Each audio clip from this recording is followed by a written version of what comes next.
Hey, everybody. Welcome to the Chan's Logic People Project, where we talk about people, their trials, their tribulations, and everything that happened along the way to make them the people they are today. Today, I've got Gus with me. I've known him for a little bit now, and we have a pretty cool social media relationship so far, and he has a really powerful story, and I thought it would be really neat to bring him on and talk about it because it's going to have a lot of nuggets of gold for all of you out there listening, and I think you should really listen closely to his story and how he made it through everything he did. So why don't you introduce yourself, Gus? Hey, what's going on, guys? Chandler, I really appreciate you, man. You've been an inspiration to me, even at the level of my journey that I'm at. And I think that's why I kind of migrate towards your stuff and wanted to stay in touch because I think it's important that we continue to work on our mindset, no matter what stage that we're in. And for me, I guess we can, we can start back. I've always been in health and fitness, which is where we originally connected, in that gym space. I was a former restaurant owner, former CrossFit gym owner in the Virgin Islands. But my story goes back to graduating college. I had a back injury that I suffered back then. Before that, that got chronically worse over the years. And I can't wait to dive into more of the details. But when I stopped having to work out, when I stopped having to take care of my body, and I got into the real world and I started to work, from the 9 to 5 job to the restaurant jobs to helping the family business, it takes a toll on you. And slowly but surely, that little back injury got chronically worse. Well, I found a lot of success in my mid to late 20s, picked up some entrepreneurial projects. I always knew I wanted to work for myself, get out of that suit and tie world, that clocking in, clocking out, waiting for Friday and then, going into depression on Sunday because I had to go back to work on Monday. So I got real curious and I got into real estate. I started to learn how to use social media. We were doing some cool side projects, buying and selling stuff, which was fun at the time on eBay. And over a couple of years between end of 2009 going into 2011, I'd actually built a 6-figure bank account and was really thriving in the stuff that I was doing. Well, flash forward to the summer of 2011, I had a back injury, and those 3 herniated discs, sciatica, all kind of lit up, and they put me out. I thought it was just my back going out, like it did over the years. That set me aside for maybe 2-3 days at a time. But I never got up after 3 days. I couldn't get up after 5 days. I couldn't get up after a week. And 3 months went by. I was living on the hotel floor out west. I was in Vegas, relying on room service. I was letting the maid be my friend at the time, because when you're going through a lot of success, and I don't know how many people can relate to this, but it's hard to tell people that you're not doing well, and you kind of just play it off. And what happens is, over that time of those 3 months, things spiral down pretty quickly because I wasn't working. I was gaining weight very, very quickly. I was in excruciating pain, and I started to fall into depression.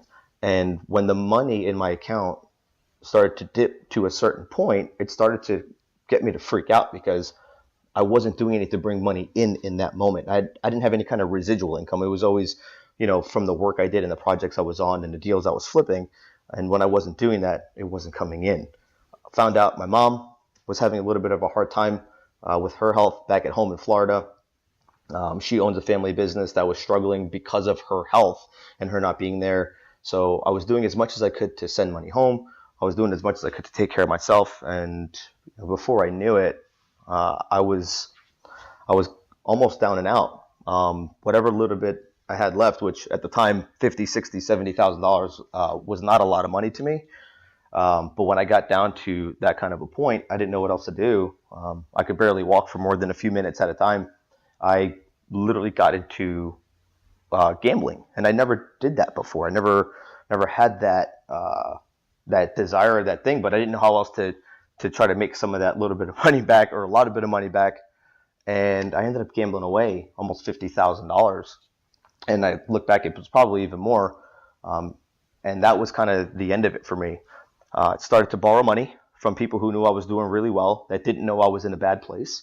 And that 50,000 that turned to almost zero that I started to borrow turned into almost six figures in debt in me just trying to stay afloat with the stuff that I was doing and the stuff I was working on. So, multiple six figures in my bank account to six figures in debt. I was 50 pounds overweight. I didn't know how to face the world. I didn't know how to face my family. I didn't know how to face my friends. I didn't know how to tell the people I had money that right now I wasn't in a place that I could even think about paying them back. And the only thing that looked good was the balcony hanging outside of my room that I was trying to figure out if jumping off of it was the best thing to do or if there was a less painful way to not have to face anybody anymore. And that's when those crazy, crazy suicidal thoughts started to creep into my mind. And that's kind of where the bottom of my journey was, from really being at the top of the world for a moment. I thought I was going to be a millionaire before I was 30. And that's kind of where I'm at in 2011. Almost exactly, actually about this time, almost exactly 7 years ago to this day is where that all kind of went about. So that's, I don't know if your listeners and the people that are tuning into this can relate to going through times of adversity. But for me, I'm a man of faith, and I let a lot of things go, a lot of simple things. I let gratitude go, I let my faith go, and I felt really selfish and really prideful, and I think that's what turned that down spiral in. And the way I started to get out of it was, it was actually a text message from my sister, and it was a video of my nephews who were 1 and 3 at the time. And I remember it was like that day where those thoughts were running through my head that came through. And all my family knew was that I wasn't feeling good and that I was going to get back to Florida when I felt better and when I finished some of the stuff I was working on. It was get well soon. It was 3 years old, so I couldn't speak really good, but it was get well soon, love you. And the other little one at a year old could only say love you. And it hit me. It was like, what am I doing? What am I thinking? Why am I doing this? Why haven't I talked to my family? Why haven't I asked for help? And I just started praying. Be real. I just started praying. I looked up. I let everything go. I said, just give me some answers. I don't know what else to do. Help me see it. And it's crazy when you start to pray and you ask for things and you start shifting your mindset. Little things and little signs pop up. And I actually saw it was like a Tony Robbins tweet, come across my Twitter feed. And I was really big on personal development those last few years. That got me to that point where I was having all that success. And it was like going back into that mindset. It was turning off the reruns that I was watching, all day, lying on the floor. It was stop ordering the freaking entire pie of pizza and scarfing that down every single day. It was, what can I start doing in this moment to start shifting everything? And it started with being real with people. I called my brother. I called some of my closest friends. I called some of the people that really, really trusted me and loved me and cared enough to let me borrow money for what they thought was projects I was working on. And just opened up about what was actually happening where I was. And I said, listen, I promise you, a couple of days ago, I almost ended it all. I had that thought of just jumping, but I didn't. And as long as I'm still breathing, I promise that I'm going to make this all up and make it right. Don't give up on me. I understand if you're mad and you're pissed, but just know that I'll never not answer my phone. I'll never not respond. I'm going to do everything I can, God is my witness to turn this all around. I'm going to figure this out.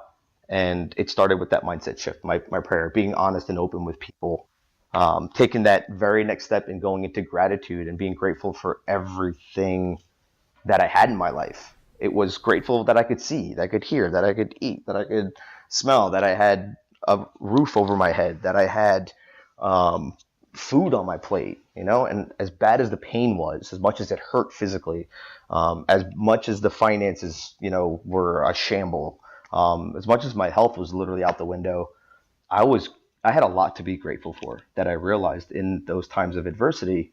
I had a lot of people still that wanted to support me.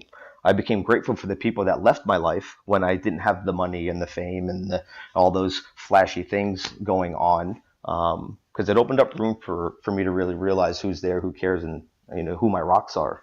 So it went uh, from a mindset of scarcity and loss to abundance with without the abundance of the material things.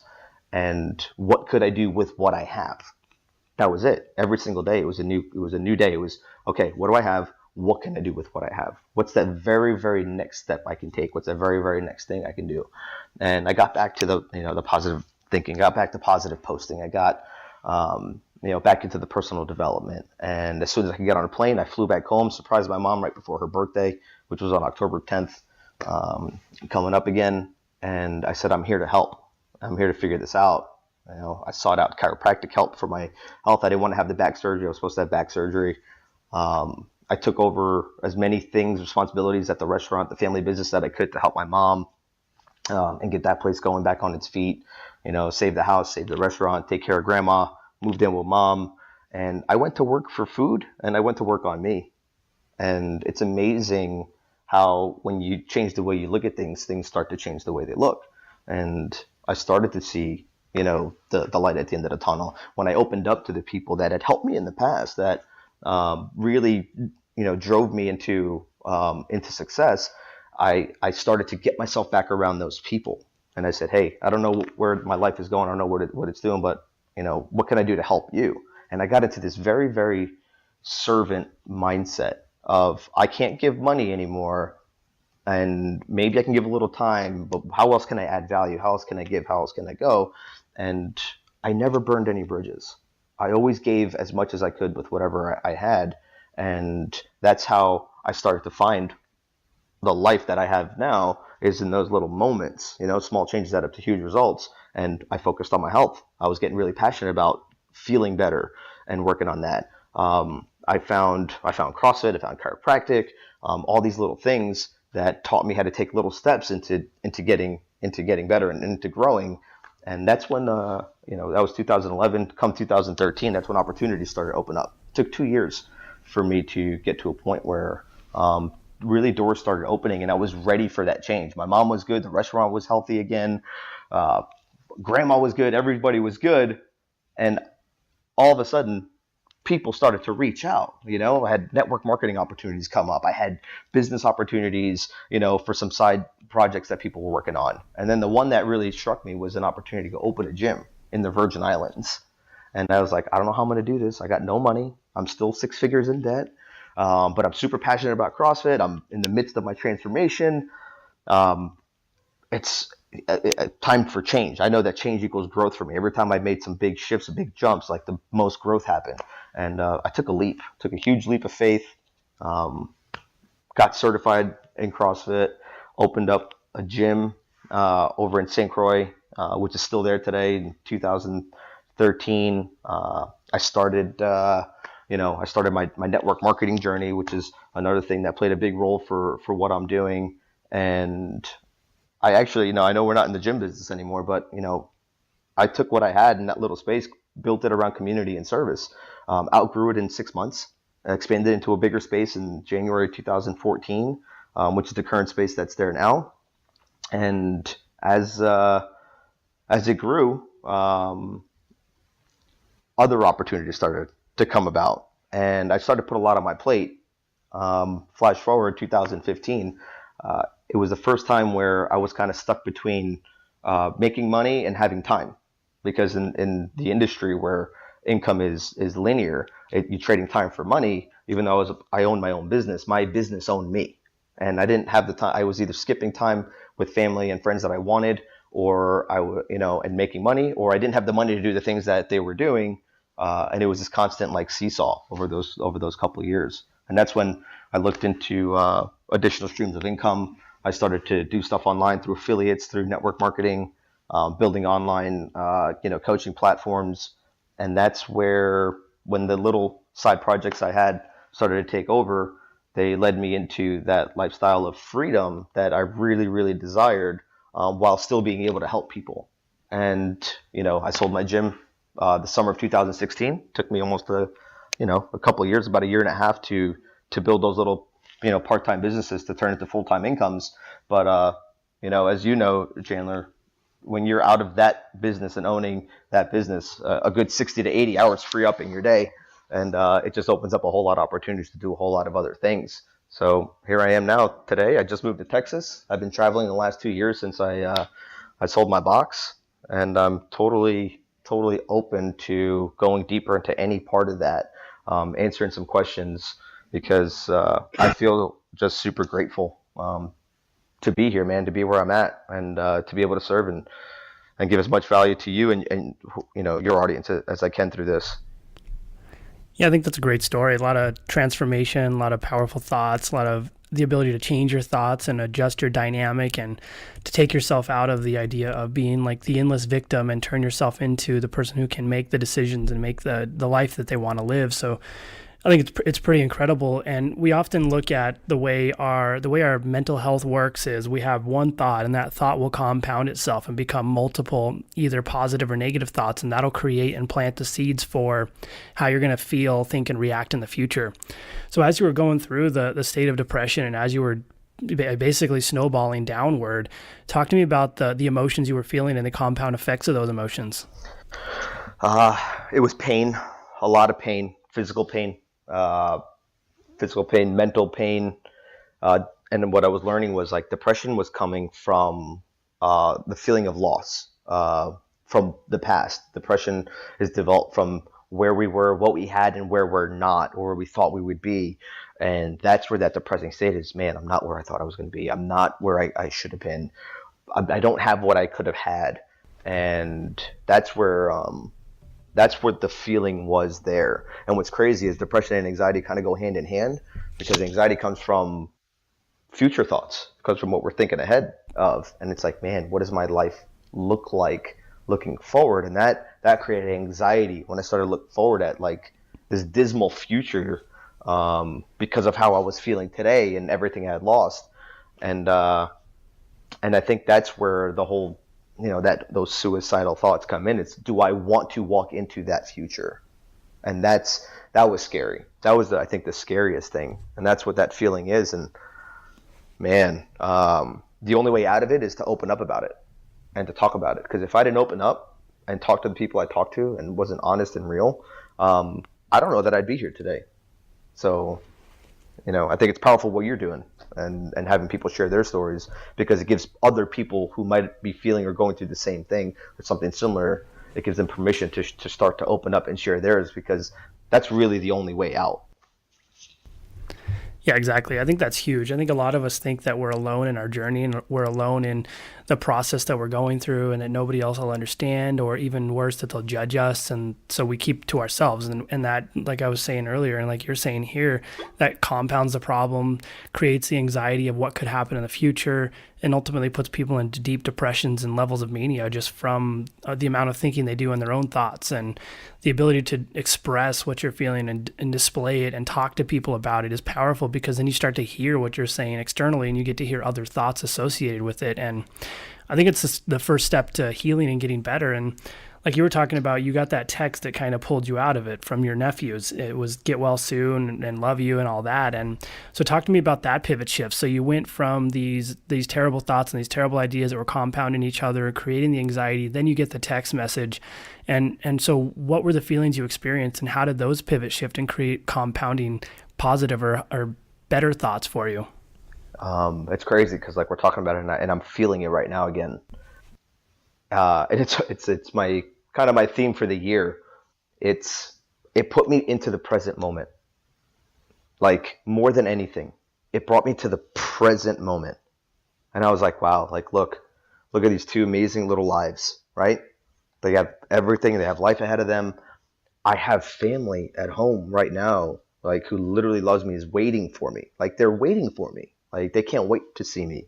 And it brought me present. And when I was really present in that feeling of love, and that gratitude I had just for them and that message that I received, the depression and the anxiety went away in that moment. And that's where that shift happened. It was just in that moment where it's like, okay, Where am I right now? And if I can feel that gratitude right now, and I can understand that in this moment, if I'm just focused on what I can do now and next, I was like, what if, you know? And that's when I couldn't just hold it back anymore. That's when I had to like say something, because the thought of doing what I was doing, I don't know that I ever actually would have been able to go through it. Because what is that? How selfish is that? That's a selfish thought, and I'm not a selfish person, right? It's like, all right, I'm doing this. Why am I going to throw even more pain onto other people when I just felt all this love and gratitude? And that was the pivot, like right there, just that very present moment. And I think that's a big part of overcoming depression and anxiety, is learning how to get present and learning how to just be grateful for what we have in this specific moment, because that's all we can control. Yeah, that's huge. And a lot of the time we dwell on the past and that creates those issues, or we think about the future. And like we were saying earlier, that creates those issues. But if we learn to be present in the moment, we learn to be present with where we're at and with our situation, the people we interact with and the people we love, I think it puts us in a better place, because we're not thinking about things that are beyond our control or things that are going to put us into a bad place. And so as you started to learn to be in the present, and as you were shifting your mindset, talk me through the feelings you experienced as you pulled yourself out of it. So it was obviously the opposite, but there's a deeper level of feelings you probably experienced at this moment. Yeah. There's always going to be sadness. You're always going to kind of feel those feelings, because you're always going to go back to, man, what if, and what happened and whatnot. But I also know that I'm still breathing. Okay. So there's one thing to be grateful for. And when like fear and faith can't coexist in the same exact moment, it's really hard to experience those two feelings at the same time. And I was like, I did it before. I'm perfectly capable of doing it again. But what do I need to do next? And then there's like a sense of hope that comes through when you do that. And then you start to talk to people, because one of the things that we always learn is, you become the average of the people you surround yourself with. And I needed to get around good energy. I needed to talk to like people that are doing things. I needed to just, get back into that mindset. And I knew that because I had done it before. And I think the problem for most people is they don't know what they don't know. And had I not gone through that personal development to get to that success before this happened, obviously the pain wouldn't have been as good because I wouldn't have lost all that, but I knew better. I knew that there was a way to shift my mindset and get into, because when I started to surround myself about better people, I started to change, the things I put into my mind on a day-to-day basis, change the conversations I was having and change the actions I was taking that would kind of shift and move that slight edge curve up, I knew that I could do it again.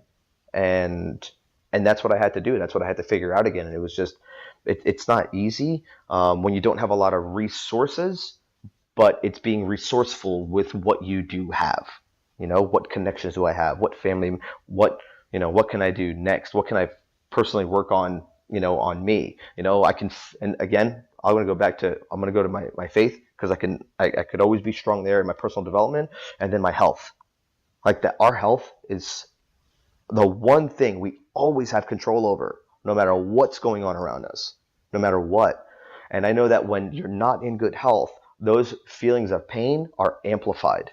So once I started to feel physically better, it eased my mind, and I felt more free, getting free from physical pain, getting free from financial pain. They go hand in hand. Some people are super successful, but they're physically out of it. And that causes them to leave this earth a little too soon, or it puts them in a place where it's easy to get depressed because of the stress. When you're not healthy and you add stress on top of that, you could have $1 billion in your bank account. It's really hard to overcome those emotions. And then on the other side, some people are super healthy, but they're in a lot of financial pain, and it's just because they don't know what they don't know. And but when you feel good, it becomes easier to make decisions mentally. And that was where I started to control those things. That's where I started to make better decisions on what I fed my mind and what I fed my body. So it gives you a sense of hope when you start to see the needle shifting and moving into the other direction. Yeah, that's huge. And I think it's when you look at wellness and the way the human is and the human condition, it's a combination of mental plus physical health. And if both of those work synergistically, then you create the optimal level of health for you to be well.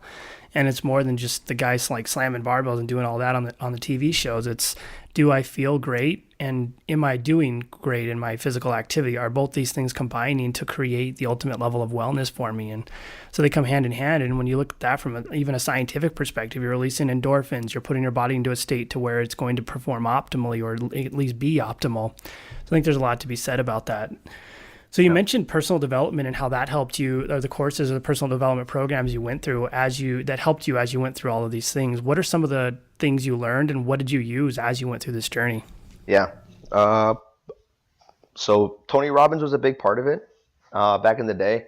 And Jim Rohn, and it's funny when you hear one, you kind of hear the other. You learn that Tony Robbins got a lot of his stuff from that guy. And one of the biggest things that I'll never forget was what you focus on expands, and that was huge for me, because when you focus on the future that looks dismal, you're in anxiety. When you focus on the past and the things that you had and no longer have and lost, you go into depression.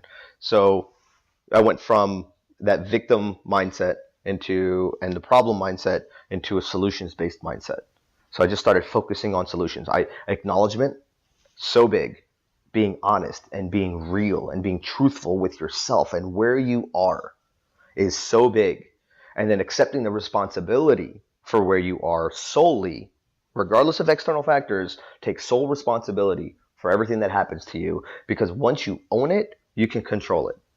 Because if you put that pain and that problem and those things on everything on the outside, you no longer have control, because it can always find you again. You got to dig it out from the root. So I took total responsibility. I acknowledged all my problems. I acknowledged all my faults and my flaws. But I also acknowledged all the great things about myself, and that I knew that I could do, and the things I'd accomplished. I started to make a list. And this was a great drill that I did then, and then I did it again recently in my life. And it was write down all the shit storms. Excuse my French. I don't know if we're beeping this. Sorry about that. You're good to go. In life that we go through, all the hard times, and make a list of all the worst things from a kid, whether there were people putting down like how they were abused or whatnot. And for me, it was like the time I broke my arm, or all these bad little things that were little setbacks, minor setbacks. Maybe they felt like major setbacks. And even like, going back some weeks where the depression, was in. And then you look at that sheet of paper of all the worst things that happened in your life, and you bring yourself to the present moment, and it's like, wow, I'm still here. I survived all that. Like, I made it through all that. And in spite of all that, look at all this stuff that I have to still be grateful for. And look at all the opportunities that lie ahead that I can make the most of with what I have right now. And that's where my focus went. It was on the things that I could do. What can I do? The word can't went out of my vocabulary, and it was always this can do. I'll figure it out. There's speed bumps, there's walls, there's things I'm going to get around. All the failures are lessons. They're just lessons. They're going to make me better at the next thing. They're going to teach me a lesson that's going to, shoot me forward. And the more it stretches me, it's kind of like a slingshot. The more I get stretched, the further I'm going to get shot forward. And that was the biggest piece of the personal development that made the biggest difference. And that's where, when you have that kind of a mindset, it's really, really hard. It's really, really hard to be stopped. And no matter what your goal is, no matter what your focus is, whatever it is that you want, when you can focus on the solutions and the things that you have and that you're grateful for, man, it changes your whole lifestyle. So that was that's pretty neat. I think that's an interesting concept. It's the idea that a lot of people end up being in the eternal victim mentality, where they know they have problems, they think about their problems, but they also think about how they're going to get worse or how they're never going to get better. But if you put yourself in the mindset of acknowledging the issue and then thinking about how you're going to solve the issue, owning it and saying, I am responsible for my own direction, all my actions, and the place I'm at right now, puts you in the mindset of the person who is going to make the change versus the person who's always going to be the victim. So for me, and talking to people, who've had issues like this, that's one of the biggest things I think that anybody who's listening to this can do is acknowledge that you're responsible for your own direction, and you're responsible providing for figuring out the solutions to the problems you have, because you don't have to be stuck in this situation forever. You can get yourself out of it, and there is a way out of it, and there is never like a black hole you get stuck in. Right. Yeah. And seek help. Like, you gotta Exactly. seek help. Go, if it's been done before by somebody, it's possible. So go to the person that's done it and find out how they did it. Like, we don't really have to reinvent the wheel to find success in our life, whether it's with our health, whether it's with our relationships, whether it's with our business. It all goes hand in hand. You put your personality, you put your spin on it. You know what your strengths are, you know where your weaknesses are. But the fact is, if it's been done, then it can be done. And if it hasn't been done, well, guess what? That's how things come about. That people figure out ways to create things that haven't, especially if it's something that you're really passionate about. And we learn that through this journey, of what's really important to us and what we want our life to look like. So you got to have that target too. You got to paint that picture. I know it's hard it's hard to dream while you're in survival mode. But again, that's why we open up about it. That's why we talk about it. And that's why we connect and talk to people. That's why coaches, that's why guides, that's why mentors are so important. That's why people who are at the top of the top put so much money into personal development.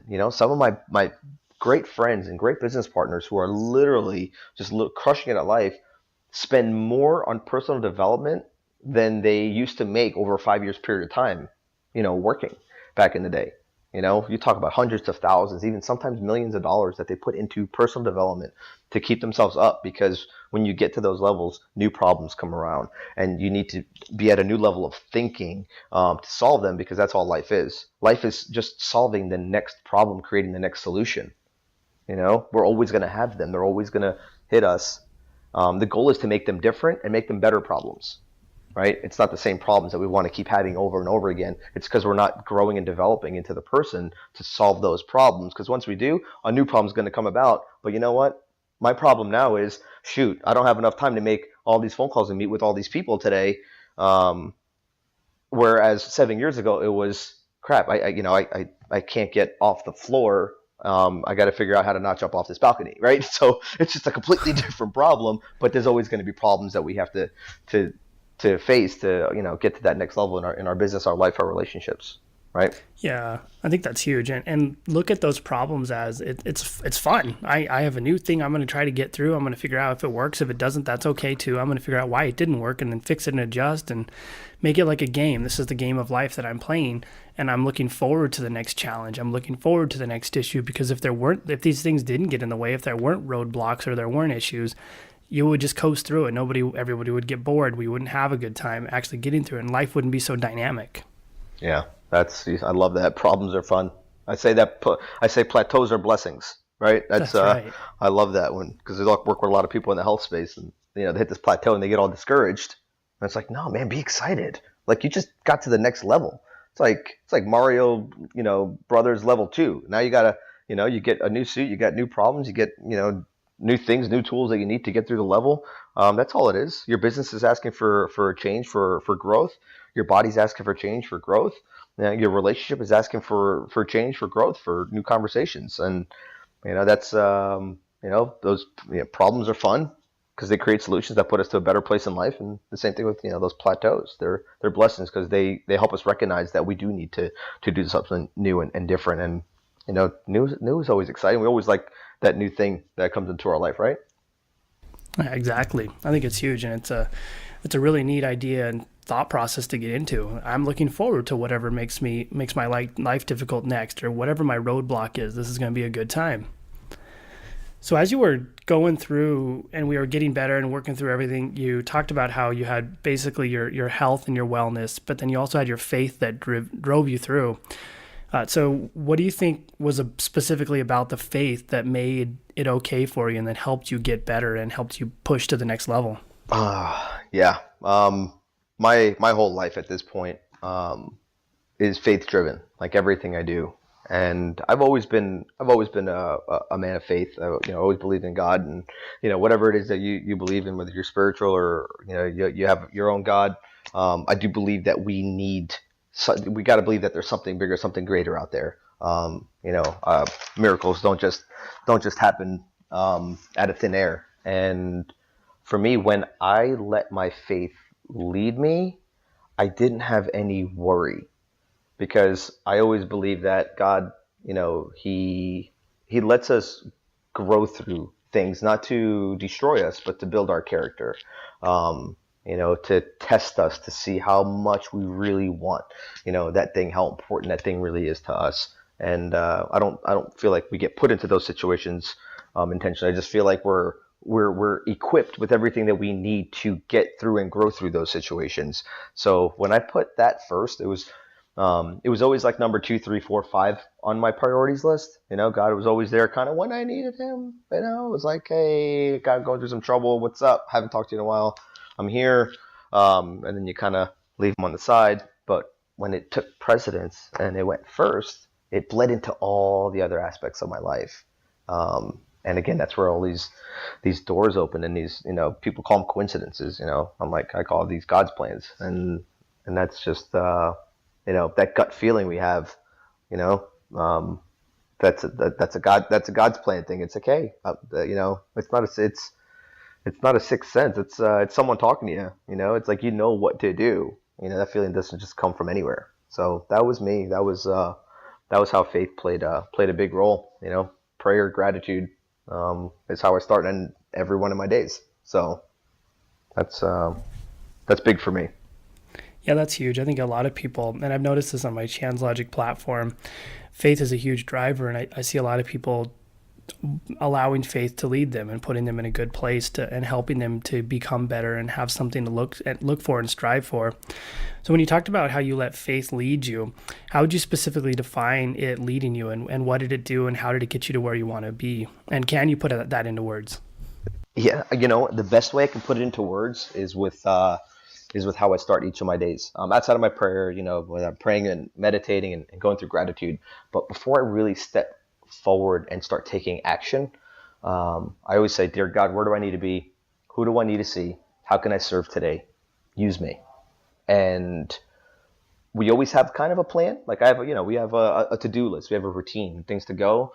But when you have that mindset of service and trusting that God's going to guide and put the things in place that you need when you need them, you got to take action on it. And with that little prayer, it set my mind right to just be open and aware to the people I meet every day, the conversations I have, the things that are popping up on my newsfeed randomly.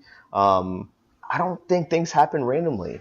And because of that little prayer I start my day with, it just makes me conscious about it. And that's how I've developed so many relationships. When I think about some of the places I've gotten to be, some of the people I've gotten to connect with, relationships I've built, businesses I've started, and things that I'm doing now, it all falls into these miracle meetings, these random conversations, these random feelings and ideas and wrong turns, and because all these things happen, and every time I miss a turn, or if I get a flat tire, or if I spill something on my shirt and I gotta go change, it's like it's happening for a reason. I'm being redirected or directed towards something else, and I know that there's a purpose for it, whether I see it or not right away, and I just go because I know there's an answer. I know I'm gonna find a solution. I know I'm gonna find a new challenge or a new trouble that's going to make me better, or maybe I'm just being tested in my patience or the things that I was praying for, right? You pray for patience and you get put in traffic, right? That's kind of how things work. So be careful what you wish for, because the answer is going to come in so many different ways. And that's kind of how my days kind of they work now when I lead with faith, and those are the words that I put it into. Guide me. I think that's great. In the situations you're talking about, if something goes wrong, it's trying to create and see something good out of every situation. Like, I spilled coffee out on my lap. I could be mad and hate everything for the rest of the day, or I could just get over it, be okay with it, and move forward, because it's just something that happened and another obstacle that I'm going to get through. And so I think that's a really powerful tool for people to put themselves in the mindset of, it's essentially the mindset of positivity, or what I'd call building the culture of caring. No matter what you do, what is happening as a result of building that culture of care. And you can build it towards the positive environment, or you can build it towards a negative environment where you do get rid of the care. Oh man, you nailed that, man. Like that the blessing is in the choices. That's it. We get to Yeah, choose. exactly. That's We it. all have that choice, and it's our responsibility to make it and to learn how to make the better choices. Yep. Yep. 100% true, man. Once we realize that everything that we want in life is a decision away that can be made in a split second to start changing that curve. Um, it's amazing how life can change, and literally anything is possible.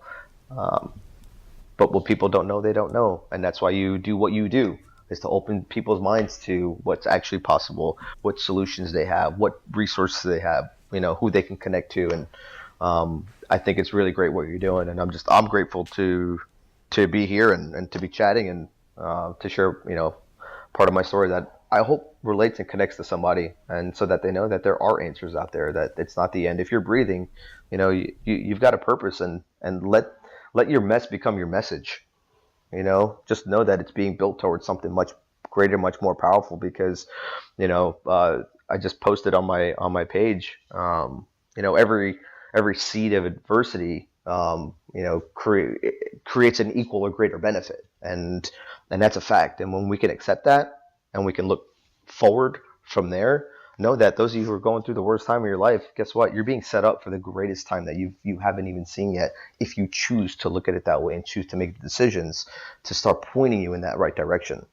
So That's huge. Everything is a choice, and you have the choice to make or break your life experience. And I think, in addition to that, one of the things that a lot of us fail to understand with people who are struggling with this kind of stuff, or just people in general, is the concept of empathy. We all think we understand and know what it means, but when we actually put it into practice, I would say most people aren't doing it.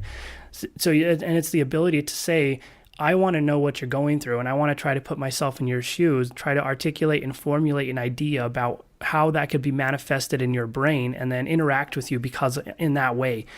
And you see empathy, and it can come out in the people interacting with each other in road rage. Like, you hate that person, but why? What's wrong? That person's probably having a horrible day too, or they probably didn't mean to do what happened. Or political arguments on the internet.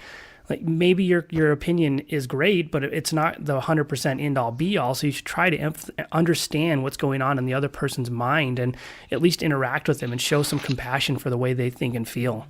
oh man, dude, like that's exactly how we serve, right? Is by trying to go in and understanding, why is that person mad? Why are they saying what they're saying? What are they going through that's causing them to feel this way, right? And then on the other side, because I've learned not to take things personally, right? Um, People's reaction to you is a direct reflection of what they have going on inside of them. That's all it is. And you're just the target. If it wasn't you, it would be the next person. It's going to be the same reaction, because it's them. It's not personal. So whenever I understood that, it caused me to look in the mirror whenever I had a feeling that was off. It's like when I was mad, when I was angry, when I was sad, when I was jealous or envious. If I ever had those feelings, at, I didn't know what to do before. But when you understand this part of it, that it's a reflection of something you have going on inside. It's like, what's really bothering me about this? Why am I feeling this way about this thing? It comes back to that very first thing I talked about: acknowledgement and acceptance of our feelings. Our feelings are moments. I think I saw something where that whatever feeling we're feeling is really only in our system, in our neurological thing, for like 90 seconds, and then it's gone. The only reason we continue to feel it is because we carry that story with us, and we keep replaying it and replaying it and replaying it. So when we can accept the fact that we're feeling a certain way, and then switch our mind to solution, it changes everything. It changes your whole life. It changes how you feel, because we're human. I'm never going to not be angry. I'm never not going to be sad. I'm never not going to, I'm always going to have those other feelings, those not so pleasant feelings. But I've learned, and it's a muscle like anything else, the same muscle we train in the gym, the same muscle we train in our brain, to recognize it, accept it, take a step back, and then create a solution for it. Okay, in spite of this feeling, why am I feeling it? What can I do next? Right? And that has changed. That's another, I can say a million things that have changed my life in a lot of ways. That's a big one, especially when you can recognize your own feelings and then create solutions for yourself, around them. So Yeah, that's huge. And it puts you in the solution mindset. So I know I have a problem, but I'm going to take my problem and I'm going to figure out a solution to make my problem go away. And I'm going to continuously do that with all of my problems and all of my issues and everything that's going on in my life. Because like you're saying, I'm never going to be in a situation to where it's just sunshine and gumdrops 24/7. It's the roller coaster of happiness and sadness that everybody gets on. And it's your goal is just to make it a little kiddie ride versus a crazy roller coaster where you feel like you're wetting your pants as you go down because it's so fast. We want the little kiddie ride that's barely moving. So we have our ups and downs, but they're not really serious. They don't put us into deep depression or any issues like that. And so I think the idea of a solution-based mindset is huge. Yes, I have a problem, and here's a solution I'm going to try. And then don't be afraid if it fails or if it doesn't work, because you can just try again until something does work. And that's the idea of, I get into like smart work versus hard work. A lot of people, and we'll talk about, it's kind of like you were talking about earlier, time versus money. Hard work is I'm just filling my schedule because I feel like I need to be busy to show everybody how busy I am. But smart work is I'm going to take 3 meetings today and I'm going to make $20,000 off 3 meetings versus stacking my day for nothing. So I'm a lot smarter at my working. I'm allowed to have my own freedom in my time, and I can build my own dynamic and be creative and not get stuck in the weeds. man, yeah, we had that conversation just yesterday. We were talking about work hard, versus work smart. And, everybody works hard, but there are a lot of people that will work harder than anybody else in the world and not get the fruits of their labor because it's not directed to how hard you're actually working. Like I see people outside, laboring in the heat, in the sun, on roofs and stuff. And there's nothing wrong with those jobs, but man, nobody works harder than those people that are doing these physical labor jobs, and some of them love it. This isn't to say what you like and what you don't like. But when it comes to working hard, are we working hard and being busy, or are we working hard and being, productive to create, solutions that can become more efficient? Are we being efficient with our time? Are we being efficient, with what we're doing? Even in those hardworking jobs. So yeah, that was a big thing for me. I've always traded time for money. I've always worked very hard. Owning a restaurant is hard work, especially when you're the dishwasher, you're the cook, you're the host, you're the server. You're mopping the floors at the end of the night. You're doing the money at the end of the day. That's working really hard. It's learning to be efficient and finding ways to create enough value for people, which you do, which now I do, that saves us a lot of time, so that we don't have to work as hard. We just get to work smarter to create more of an impact. That's a whole nother conversation that we can get into, and a whole nother topic we can talk about, and how to be efficient and how to create solutions like that for more freedom type lifestyle, especially for those who work hard. Yeah, definitely. And every quarter just about, I go through my calendar and I look at what I was spending my time on and what I'm doing, whether or not it was smart work. And if it wasn't, I reduce the amount of time that's available to other people to book in with me or to create meetings with me. And a lot of stuff like that, I reduce my time that I'm going back and forth on Slack and a lot of these other tools that we use to talk to other people. And I find that the more you're conscious of it and the more you go through it and the more you try to understand it, the more you're able to maximize your time to a point to where you are at a point to where you're working as smart as you can. Yeah, man. So I don't know where you wanna go next, and if you have any other questions, but I feel like we could talk about these topics, all day. Yeah, for sure.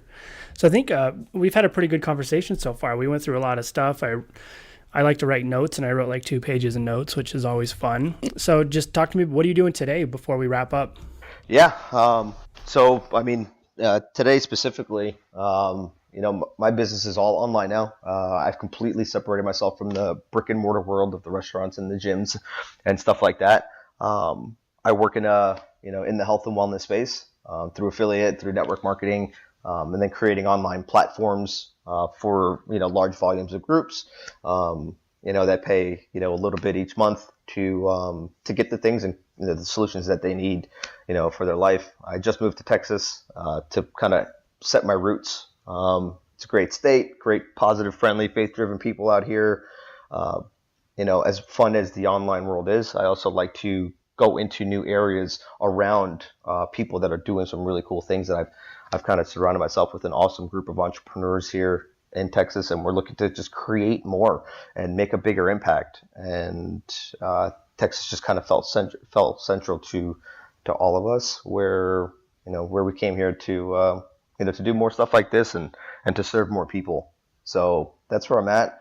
My day was fun. I had a nice couple of coffee meetings this morning. Getting a workout in after this. Got to catch up with my family a little bit earlier today, and each day is just it's kind of free. I make my schedule as I go. It's the nice thing about it. I always like to plan ahead. I like the way you have yours set up too, Chandler, with your calendar, your Calendly.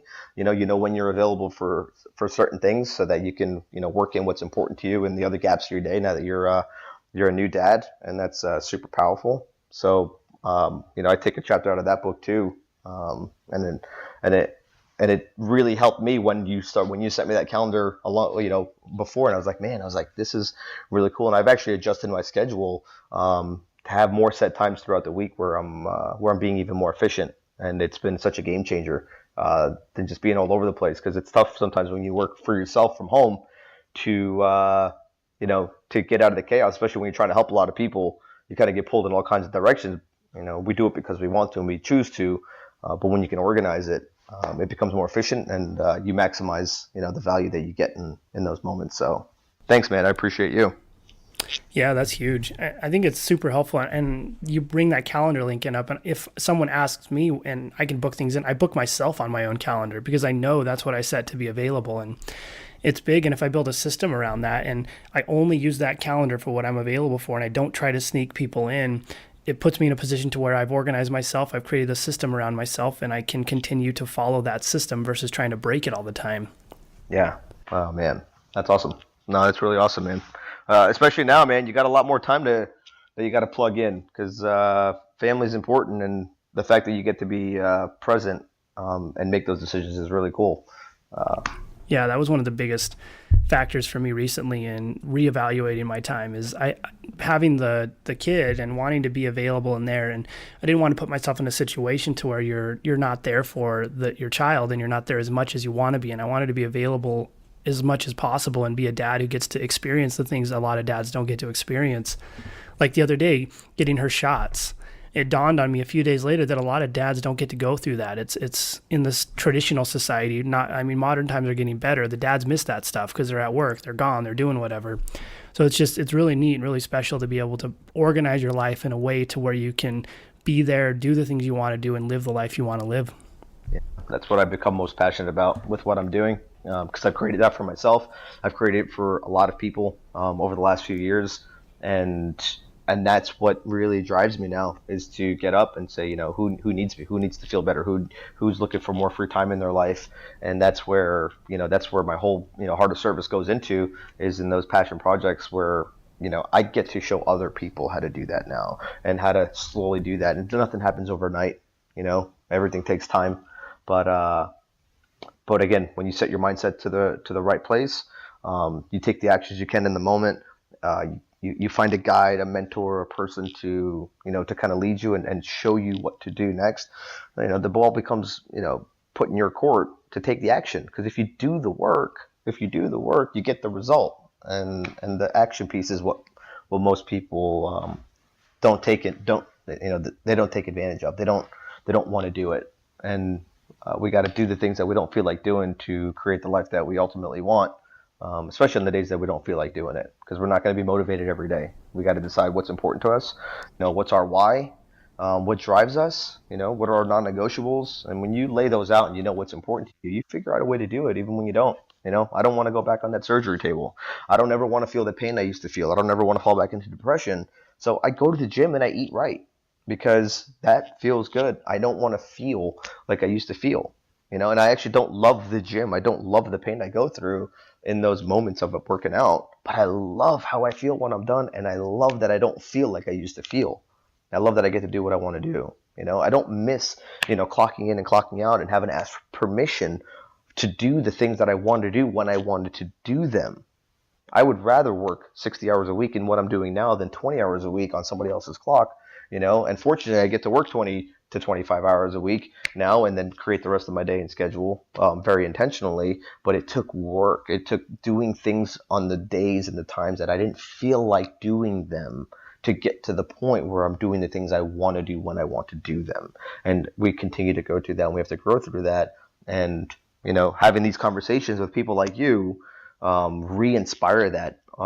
And that's why it's important that we listen into your podcast and listen to the different stories that people have on your shows, because that's what just reminds us, even when we're there, of what it took to get here, and that we have to keep growing, because the only thing that grows without work are weeds. We have to keep our landscape up. You have to mow your lawn every day. You got to water. You got to take care of it if you want it to keep looking nice, right? The grass isn't greener on the other side. It's greener where you water and where you take care of it, right? If you're not happy with your grass, fix your own grass. Who cares what his grass looks like? But if his grass is green, ask him what he did to get it green, right? Be inspired by it, Don't be down on it. So that's kind of my 3 cents right there. That's it. So build not only the life you want to live, but the life that you want to love. And you'll never work a day in your life, or you'll feel like you'll always be excited about it. And you'll always be pumped, and you'll always want to do it. Yeah. So this has been a great episode, Gus. Do you have anything, if people want to get a hold of you, do you have anywhere you want them to contact you at? Honestly, social media is the easiest way to contact me. I am very, very personal on there, and I answer directly. I connect directly. I love hearing people's stories. I love having conversations. Instagram, got Gus, GOTGUS, or Facebook, Gus Kalathakis. My name will probably be spelled out somewhere. But it's also got Gus as as the slash behind the Facebook.com. So pretty easiest way to connect with me, find me, and catch up with me and keep up with me. Perfect. I like it. If you guys have any questions for me based on the episode, just shoot me a Facebook message, just facebook.com/ChansLogic, and we'll answer all your questions. And thanks again for jumping on, Gus. And I hope you the best in your journey. And I need to go follow you on Instagram as well now. Yeah, man. God bless you, bro. I appreciate you so much. Take care and say hi to that little one, man. I love following your journey, bro. Yeah, thanks. And love following yours as well. And the more people we connect with, like you and I think the happier we are and the better of a network we ultimately build. Yeah, absolutely, man. Take care, man. All right, you as well. See ya. See ya.